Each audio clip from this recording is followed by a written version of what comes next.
The president has levied tariffs on a wide range of Canadian imports: cars, trucks, steel, aluminum, even oil. On a cold morning in January, the global economy awoke to a seismic policy shift.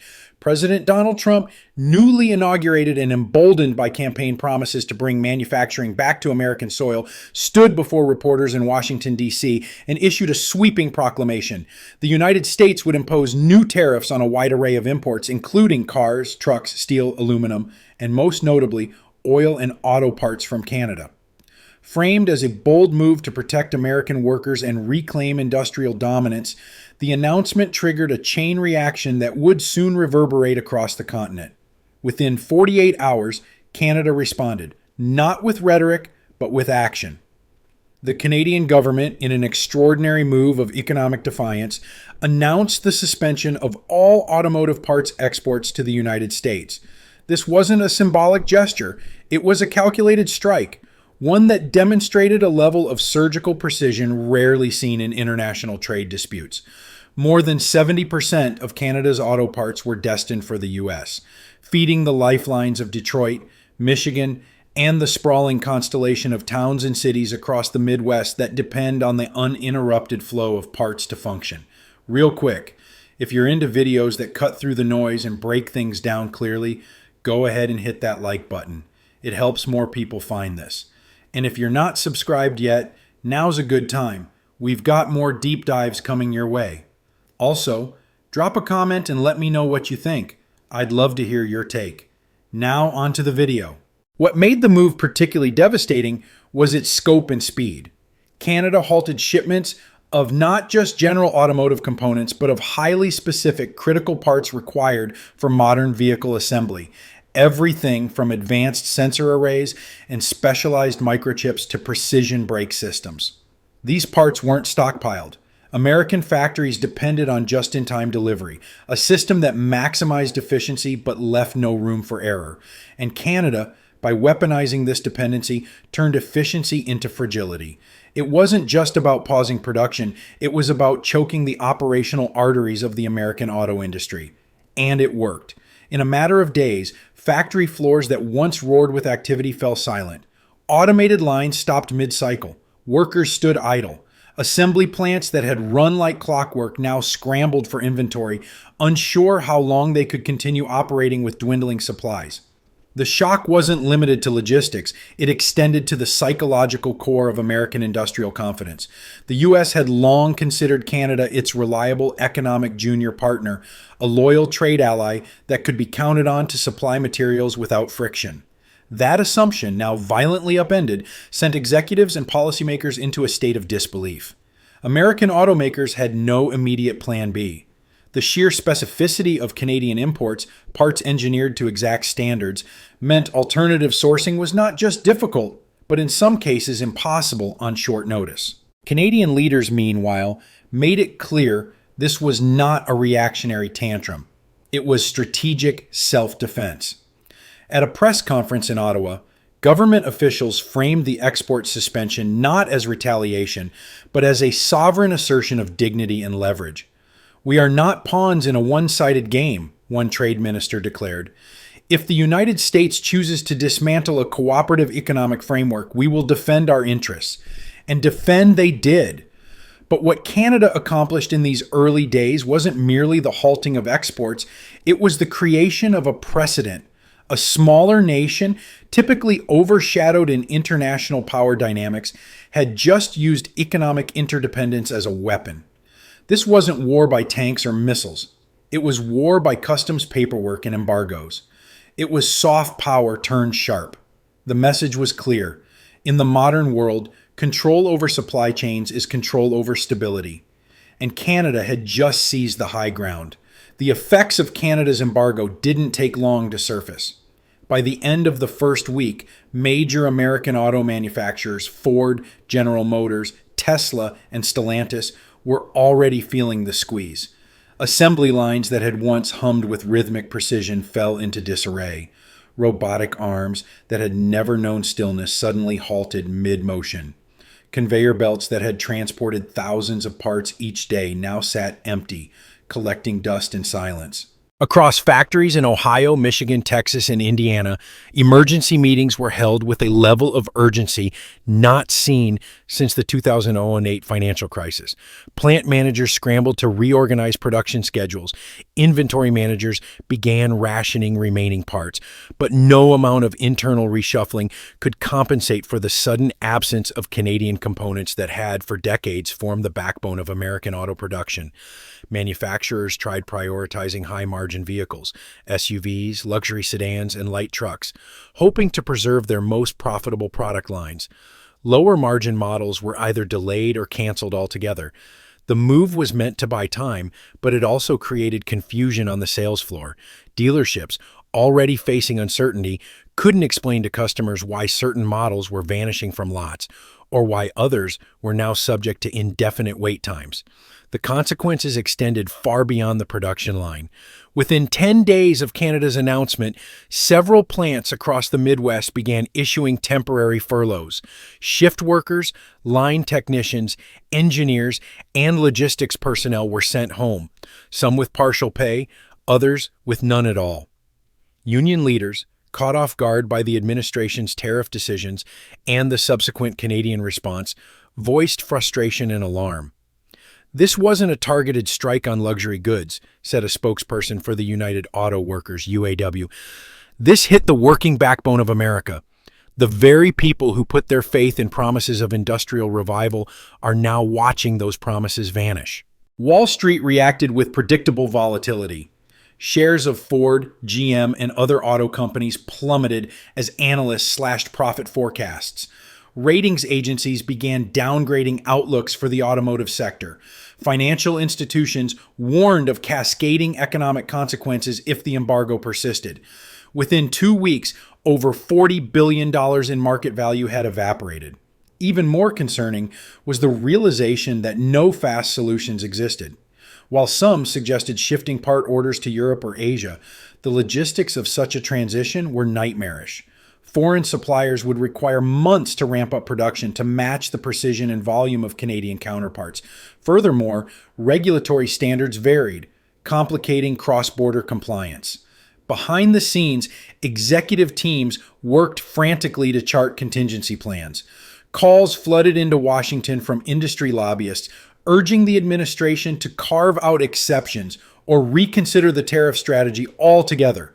But the White House remained firm. "America will no longer be dictated to by foreign economies," said a senior official in a press briefing. "We will endure temporary pain for long-term gain." But for thousands of workers already facing unemployment and for companies bleeding cash with each idle hour, the pain felt anything but temporary. The North American manufacturing ecosystem, once hailed as a marvel of modern cooperation, had revealed its soft underbelly. And Canada had aimed with chilling accuracy. While the United States reeled from the embargo's immediate fallout, Canadian officials stood their ground, framing their move not as an act of retaliation, but as a demonstration of agency. At a press briefing in Ottawa, Minister of Trade Sarah Ellis stated calmly, "We're not lashing out, we're simply refusing to be trampled." This quiet confidence echoed throughout Canadian political discourse. Years of being labeled the junior partner in North American trade had hardened the nation's resolve. For decades, Canada had been a cooperative player, often bending to U.S. interests in the name of shared prosperity. But now, those very years of cooperation were being used as leverage. Canada had not merely disrupted supply chains, it had redefined its role on the world stage. What made the move particularly powerful wasn't just the timing or specificity, it was how deeply integrated the supply chain had become. American auto manufacturers weren't simply importing from Canada, they were building with Canada. Brake pads manufactured in Ontario were designed to fit engines assembled in Detroit. Microchips programmed in Montreal ran software coded in Silicon Valley. This wasn't just economic interdependence, it was industrial co-creation. By severing that link, Canada wasn't just halting production, it was reminding its larger neighbor that trade is not a one-way street. Every export embargoed, every shipment halted, was a thread pulled from a tightly knit fabric. The unraveling was intentional, precise, and deeply symbolic. The embargo also shattered the myth of unshakable American resilience. For decades, U.S. policy had operated under the assumption that allies would never push back in ways that could cause real damage. Tariffs, embargoes, and sanctions had typically flowed in one direction. Canada flipped that dynamic on its head. The geopolitical implications began to ripple outward. Economists and trade scholars began referring to Canada's move as a leveraged counterstrike, a modern iteration of asymmetric economic warfare.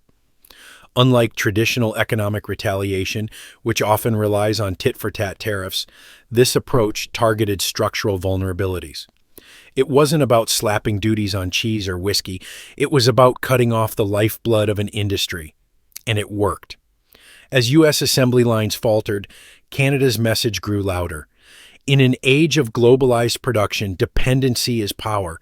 By highlighting just how reliant the U.S. had become on Canadian manufacturing, Ottawa had not only defended its economic sovereignty, it had redefined it. But this wasn't about revenge. There were no inflammatory speeches, no chest-thumping patriotism. Instead, Canada's leadership took a disciplined, almost clinical tone.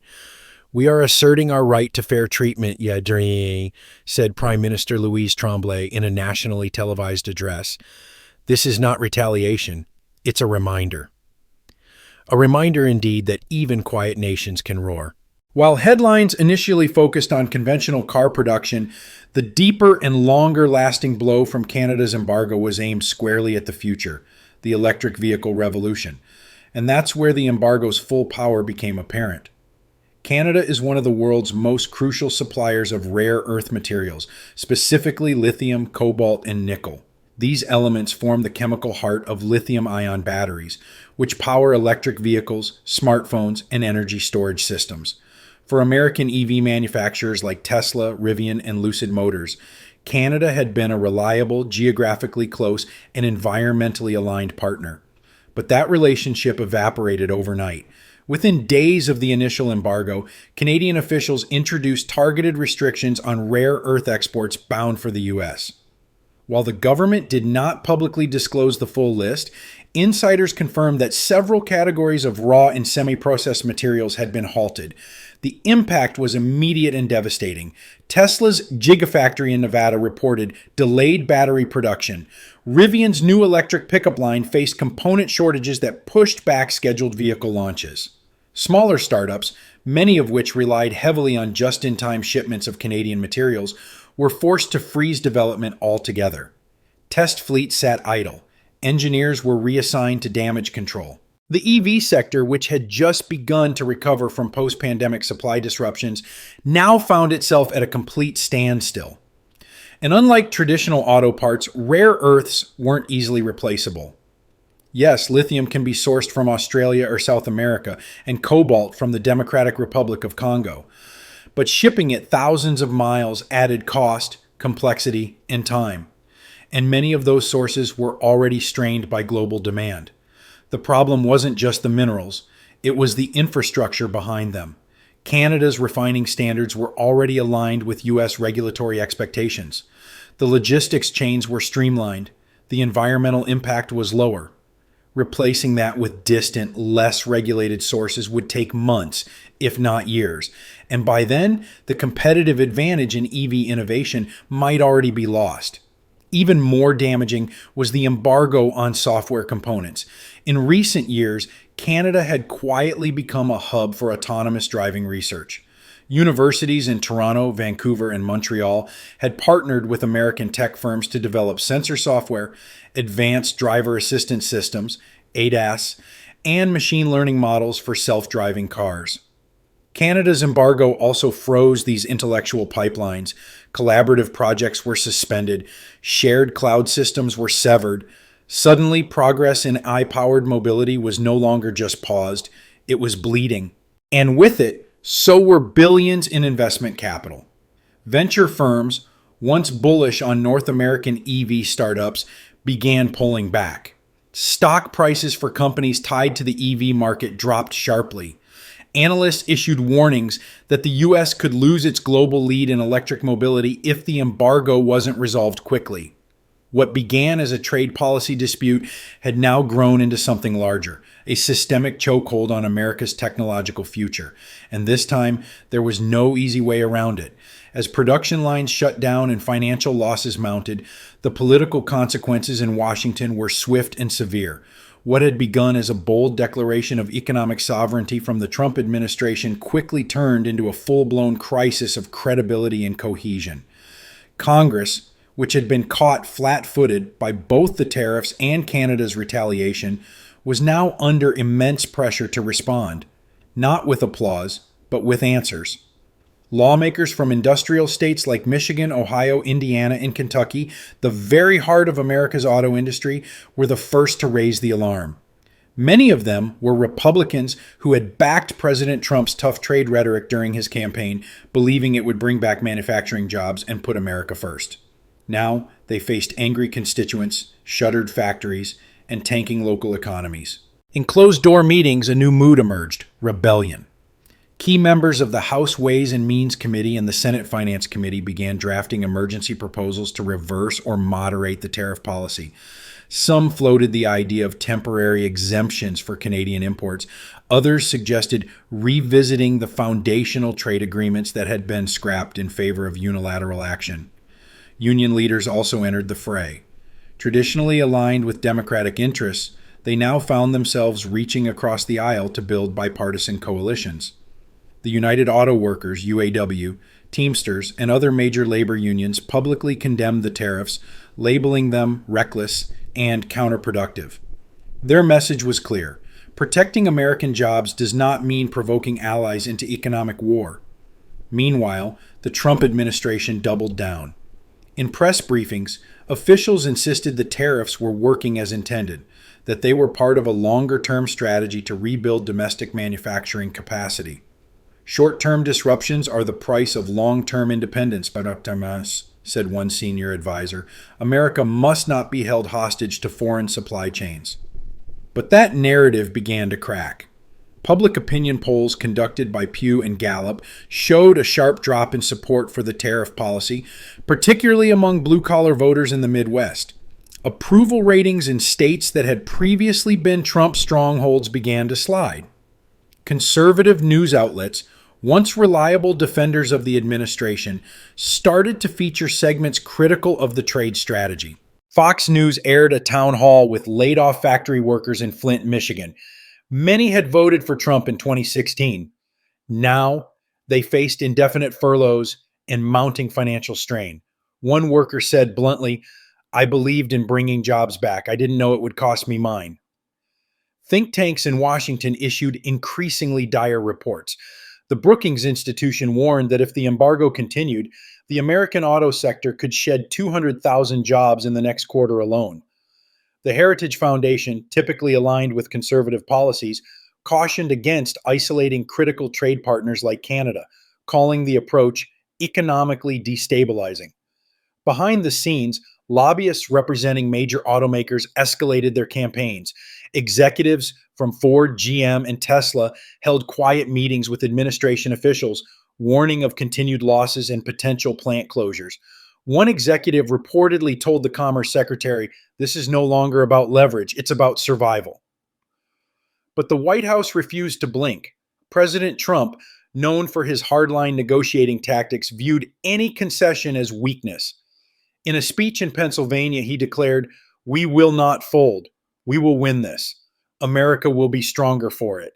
Yet, as weeks dragged on and factories remained idle, the question on everyone's mind was, win what exactly, and at what cost? While political turmoil gripped Washington, Ottawa moved with calculated calm. Canada wasn't simply defending itself. It was reinventing its global posture. Beneath the embargo's surface was a deeper strategy, one that quietly repositioned Canada from passive trade partner to independent economic power. Trade envoys were swiftly dispatched to Europe, Asia, and South America. In Berlin, Seoul, Tokyo, and Sao Paulo, Canadian officials held high-level meetings with foreign governments and industry leaders. The message was consistent: Canada is open for business with any nation that respects fair trade. These diplomatic overtures were more than symbolic.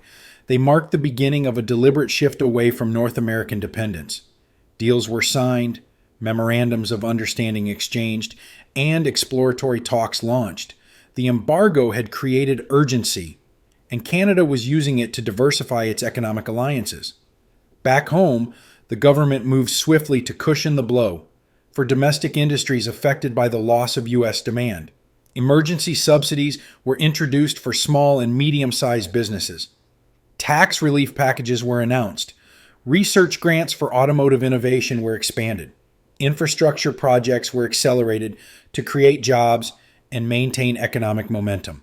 What could have been a moment of panic instead became a moment of unity. Provincial leaders, typically divided by party lines, presented a coordinated front. National media praised the government's resolve. Canada has drawn a line, one editorial read, and for once we're not stepping back. Public sentiment followed suit. Canadian citizens, far from being fearful of economic fallout, expressed growing pride in their government's decision. The embargo was seen not as an act of retaliation, but as a necessary stand for sovereignty. Even those who had initially opposed the measure admitted it had exposed a dangerous imbalance in the trade relationship with the U.S. In the cultural sphere, the shift was just as pronounced. Canadian artists, musicians, and authors rallied around the national cause. Social media buzzed with hashtags like #StandStrongCanada and #TradeWithDignity. Documentaries and podcasts chronicling the embargo began to gain traction. A new narrative was taking hold, one where Canada was no longer just a polite neighbor, but a strategic player in global economics. The private sector responded accordingly. Companies that had previously focused almost exclusively on U.S. clients began exploring new markets. Logistics firms rerouted supply chains to Asian ports. Tech startups looked to expand into Europe. Agricultural exporters initiated talks with Middle Eastern distributors. In universities, the embargo sparked a new academic interest in economic strategy and sovereignty. Business schools introduced courses on trade resilience. Political science departments hosted lectures on diplomatic assertion in asymmetrical relationships. What had begun as a defensive maneuver was now a full-blown educational renaissance. In Ottawa, the sentiment was clear: never again.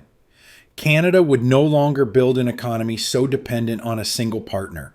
The embargo had revealed not only the vulnerabilities in the American system, but in Canada's own over-reliance on its southern neighbor.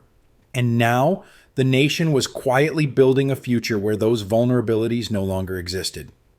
As the embargo persisted and Canada's strategic posture became clearer, a quiet revolution began spreading, not just in North America, but across the globe.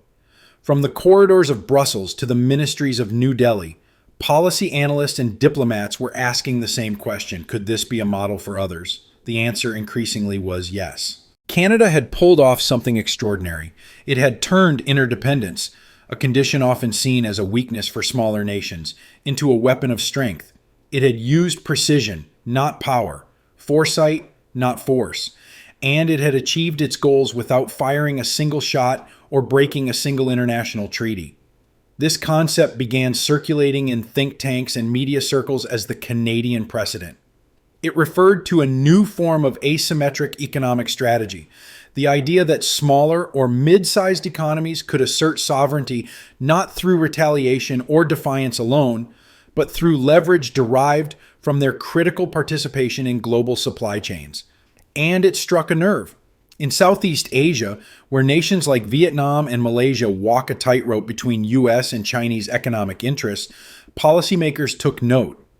Could control over rare earths or semiconductor labor be turned into bargaining chips in trade negotiations?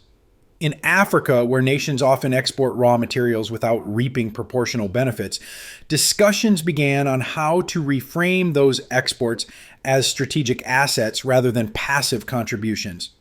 Even in the European Union, typically more cautious in its geopolitical tone, diplomats pointed to Canada's embargo as a case study in smart resistance. In a Brussels roundtable, one speaker remarked, "Canada did not escalate with fire. it escalated with clarity. Multinational trade organizations also took notice. The World Trade Organization was asked to weigh in on whether Canada's actions violated the spirit of open markets. But the prevailing consensus, even among WTO skeptics, was that Canada had operated within its rights. The embargo was not punitive in nature. It was protective. It did not violate treaties. It asserted boundaries. And perhaps most importantly, it worked. As American policymakers scrambled to repair the fallout, other nations watched and learned. A quiet but profound shift had begun. The age of unilateral economic dominance was cracking, and in its place was emerging a new era, one where the smallest hinge could move the mightiest door. Canada had not just shut off auto parts, it had opened a new playbook. As weeks turned into months, the full consequences of Canada's embargo rippled far beyond the factory floor. The U.S. auto industry, already vulnerable from years of offshoring and automation, now teetered on the edge of systemic collapse. What had begun as a targeted trade dispute had transformed into a multi-layered crisis that no boardroom, policy paper, or executive playbook had prepared for. At first, the effects were local. Dealerships across the country, particularly in rural and mid-sized cities, reported major inventory shortages. The once familiar sight of gleaming new vehicles lined up across expansive lots was replaced by empty spaces hastily rearranged to appear full. Sales staff, unable to meet customer demand, began fielding frustrated inquiries. Why is this model unavailable? Why is the wait time now 5 months? Customers were turned away or placed on indefinite waiting lists. Prices for available models surged. Financing companies tightened credit standards, worried about defaults in an industry now considered unstable. Repair shops were also hit. Replacement parts that were once readily available from nearby distribution centers were now back-ordered for weeks. A simple repair that used to take hours now stretched into weeks. The financial pressure mounted rapidly. Small dealerships dependent on regular turnover began shutting down. Franchise owners, many of whom were pillars of their communities, laid off staff and filed for bankruptcy. Meanwhile, marketing firms, logistics providers, and software vendors tied to the automotive sector began reporting mass client losses. A domino effect had begun. At the corporate level, the damage was catastrophic. Ford stock fell 31% in a single quarter. General Motors warned investors of a multi-billion-dollar write-down. Tesla, still reeling from battery material shortages, postponed multiple vehicle launches. Investors panicked. Credit agencies downgraded industry outlooks. Executives were forced to issue emergency guidance in investor calls that increasingly sounded more like crisis control than strategic planning. One of the most insidious challenges was how the disruption affected internal operations. Many American auto manufacturers had spent the last decade optimizing their plants using AI-based systems that predicted part usage, streamlined delivery, and reduced waste. But now, those algorithms were running on broken data. Forecasting models collapsed. Automated procurement software continued placing orders for parts that no longer arrived. Supply chain managers reverted to manual tracking, a time-consuming process that only highlighted the industry's dependency on invisible infrastructure. In boardrooms across Detroit, Dallas, and Silicon Valley, a harsh realization set in. The auto industry had been operating under the illusion of control. Years of efficiency had come at the cost of resilience, and now the system had broken, spectacularly. In response, emergency task forces were formed. Automakers attempted to source new parts from Southeast Asia, Eastern Europe, and South America. Some found partial success, but none could match the reliability, regulatory compatibility, and logistical proximity of Canadian suppliers. Everything from lead times to quality assurance now required re-engineering from the ground up. Still, the hemorrhaging continued. Layoffs intensified. R&D budgets were slashed. Joint ventures with tech companies, once hailed as the future of automotive innovation, were suspended or terminated. The U.S. auto industry wasn't just in a downturn, it was in retreat. And the worst part, the rest of the world was watching. As if the collapse of America's industrial engine weren't enough, a new, deeply unsettling discovery emerged, this time from within the U.S. Department of Defense. A classified internal audit quietly conducted in the wake of the embargo uncovered a startling vulnerability. Key components of U.S. military transport vehicles, radar systems, and hybrid logistics fleets had been sourced, in part, from Canadian manufacturers.